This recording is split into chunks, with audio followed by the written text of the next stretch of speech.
Okay, it's Sunday at Romford Horror Festival this year.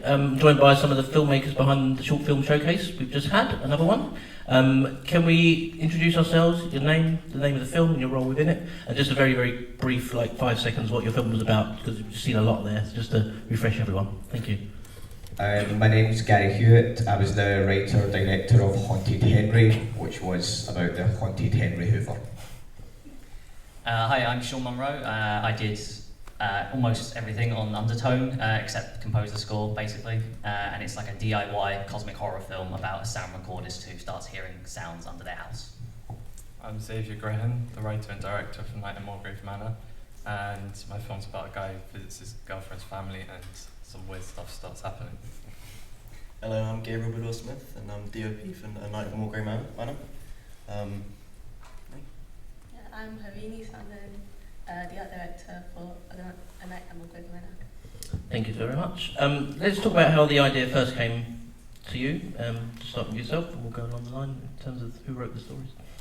Mine's kind of interesting because it did actually start with networking in a bar, and we were talking about ideas that we wish we had done or we had heard about, we wish we were involved in.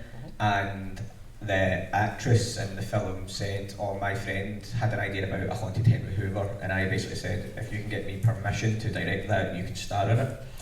And then I did get the script, but it's about two students, like stoner students, which wasn't really my kind of like cup of tea, but there was like potential in the script. So I basically asked, could I rewrite this in something that I imagined, and you can still have like the story by or concept by credit, and they were happy with that because the idea was still getting made. So started with paints in a bar. Yeah, mine came about really organically because I was doing the sound design of my previous short film Breakfast, and when I had the shotgun mic in my kitchen, or in my living room, sorry, and I just pointed it at the wall, and I could hear my neighbours talking through the wall, and I kind of thought, I can probably do something with this where a lot of it is implied below the surface, don't need tons of actors, and then it just sort of, grew from there. Yeah, so mine was sort of an accumulation of a lot of various films. I like a lot of films that are set in one location, one house. So we're very lucky to get that location and film in a lovely place like that. I was also reading Dracula at the time of writing, so that's obviously quite a big influence. And then various other films like The Shining and Get Out, and sort of an accumulation of loads of those. And it was quite a long process writing, so yeah, sort of all together like that. And Gabriel, how did you come on board that project? Well, we were always a group during university, and for our final year project, that was what the film was, we decided that we wanted to challenge ourselves because that's what the story required, that's what the script required. So once we landed that location, my job as DOP kind of came into what I needed to do, and I think it gave me the ability to really play around and deliver on the scope of that. I think it wouldn't have been the same, I wouldn't have shot it the same either if we hadn't got that location. So yeah. What attracted you to the project? How did you first become involved? Oh, well, we were all in the same university, Okay, same right. class, so basically the same scheme. Yep. As an art director, and I'll ask all of you the same kind of question, what attributes do you think you need to nail that role? Maybe one or two things? Well, good hands, being able to make the props. Yep. Communication, because you're going to have so many art directors, so many people helping you, being able to delegate each role to each person. Yeah, that's what I mean. Gabriel, as a cinematographer? Yeah, I mean, I think having a team you can trust is definitely important because you're under immense time pressures. We were especially because most of the film we shot during the day and we only had a short amount of time. So trusting your team and I'd say being prepared, a lot of preparation. As long as you've got a plan and you know how to execute it, then it should go smoothly, even though obviously there's always going to be issues along the way. Yeah, I agree with those points. I think communication is really important. Speaking to cast and crew, making sure everyone's on board, and along with that, what was the other point you said about? So communication, and then also teamwork, yeah, and then also picking actors is really important. Having the right people in the cast is extremely important, because otherwise the whole film can just go downhill. Yeah, I guess because I shot about 90% of my film on my own, so a lot of it was coming up with creative solutions, just being on the ball, maximising your time as much as possible.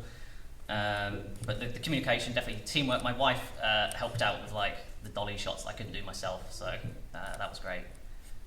And yeah, that's it.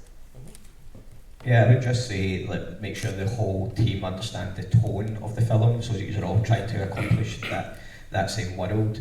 And I would say, make sure like each member of your team is going to be able to get something out of like the short film. Like, so if they get, as a cinematographer, maybe get to experiment a little bit, or as an actor, try new things, etc.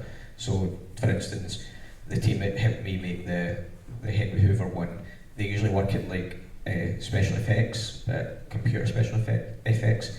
So I was like, well, let's try doing it all puppeteering, which gave them like a new challenge there, like trying to get Henry to move without using post-production.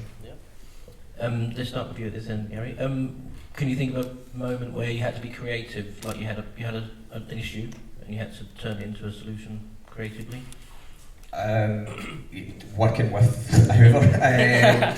So like when you're hoovering, Henry just doesn't go in the direction that you want him to. So we had him on strictly a fishing wire, trying to pull him along, and he just kept hitting this plant pot every time. But eventually we were like, well, maybe he does just bump into things as he skittles about. But probably because I didn't want to use like any CGI, there's one shot where the eyes move from side to side, so we basically had to keep the camera rolling and reapplying different stickers without Henry moving all the camera, so that it's just done in kind of the edit. So that's probably the most challenging part, but it worked. Yeah, for me it was those bloody candles at the end. God, just like the weather was not cooperating at all. I tried a few nights to get the shots, and the wind was just blowing them out, and it was a pain. And then the last night I was at the location, I just went a bit crazy, and I just made a makeshift windbreaker out of some bins and like some umbrellas, and thankfully I got all the shots super quickly, and I was like, thank God. Yeah, I think condensing the amount of shots that we had, I wanted to get a lot of coverage throughout the location and just make the most out of the location we had. But we only had 4 days in that location, and 5 in total, including the car scenes. So Gabe and I had to condense a lot of the shots, and not get as much coverage as we wanted, but we managed to merge some shots and know what we wanted. So it was definitely a challenge, but I think we pulled it off. I think one of the biggest challenges that I faced was that during one of the days at the end, we didn't manage to get all of our shots of the day. So the next day, unfortunately, there were scheduling issues with one of our actors, and it meant that we had to think outside the box. And luckily, it was only a single of one of the actors, and we managed to use the hands of a person that was on set to find a way around that. Fun fact. Yeah, but yeah, that was a challenge of ours. That we were kind of like during the night, we were like, how do we do this? But as you do, you just gotta find a way. Yeah, for us it was also candles, because the table scene was so long, so we had to have with continuity, the candles had to melt the same way. So having them drip at a certain angle was challenging, but we managed to do it. This is a question to all of you again. We'll start this end. When you see your film up on a big screen in a cinema like this with the sound and all that, what's the proudest shot? What's the moment in there you think, I'm really, really happy with that? Probably this kind of slow motion with the paper hitting the actor's face, because it was just a leaf blower pointed straight at her, and I think that really pays off with like the sound design and the music behind that as well, because it's quite operatic, that part, and it's obviously not taking itself seriously, but it still sounds amazing. I think for me it's the final shot with the Lovecraftian kind of creature, just because when I was making it, I wasn't sure if it was going to work, and VFX is very challenging. I did it myself, and I was like, no idea if this is going to pay off, but thankfully I think it works well enough. So yeah, that's it. I think for me it's the shot in the woods where Samuel, the younger brother, is running down. I think I had that in my mind from quite early on, and I think we managed to pull it off quite nicely, especially in a short amount of time. Yeah, I would say that was probably my second favourite shot. The lighting on it was quite fun to do. I think the other one is when I was operating, moving up the spiral staircase backwards while operating was quite difficult. So I think that's the one I'm most proud of because I actually managed to get the shot. But yeah, I think that one. Yeah, mine is also the running one. Yeah, I know, that's cool. You can all answer this if you are writers. I don't, just because you're not writers on these films, you might be writers in your own mind, in your own right. Have you got any of you stories, ideas tucked away in a drawer somewhere that if someone gave you like a bag of money tomorrow that you'd love to make, but you just sort of haven't been able to yet? Yeah, like I've got so many like kind of ideas that I had to resort my Dropbox out before coming here into ideas, scripts, completed scripts, and even just coming here over the last 4 days, I've kind of come up with a few other ideas. It's been inspiring. So, so if there's anyone there with the money, I've got some ideas for you. Yeah, likewise. I got a whole. Every time I think of something, I just write down the ideas. I've got this massive Gmail document of like 50 shorts I could do, and then like 1 or 2 feature ideas. I had an idea for like a reverse exorcism film that's kind of structured like a heist. I thought that could be fun. And as Gary said, yeah, anyone with money out there? Yeah, money please. Yeah, I have a few short film ideas. One sort of thriller / horror, psychological thriller, and then a few dramas. So yeah, again, an issue funding stuff. So yeah, if you have money, please. I write a little bit here and there. I think I've got one that's like a Guy Ritchie-esque crime drama. There's a little bit of comedy mix in there as well. You know, reach out if you, like everyone else said. I don't write, but I'm here to help. There you go. So what are the next projects? What are you next working on? Let's start at the far end this time. What's your next project, film-wise? Or Actually, a friend reached out to me to help produce a Tamil film. I'm from Sri Lanka, so we're trying to put some Tamil culture in some. We haven't got the script yet, but it's a work in progress. I'd say I'm more working towards being a videographer and trying to be my own sort of freelancer at the moment, less in the film industry. So, you know, if I were to, you know, I think me and Xavier are planning something, but yeah, more towards corporate and like, music videos and stuff like that.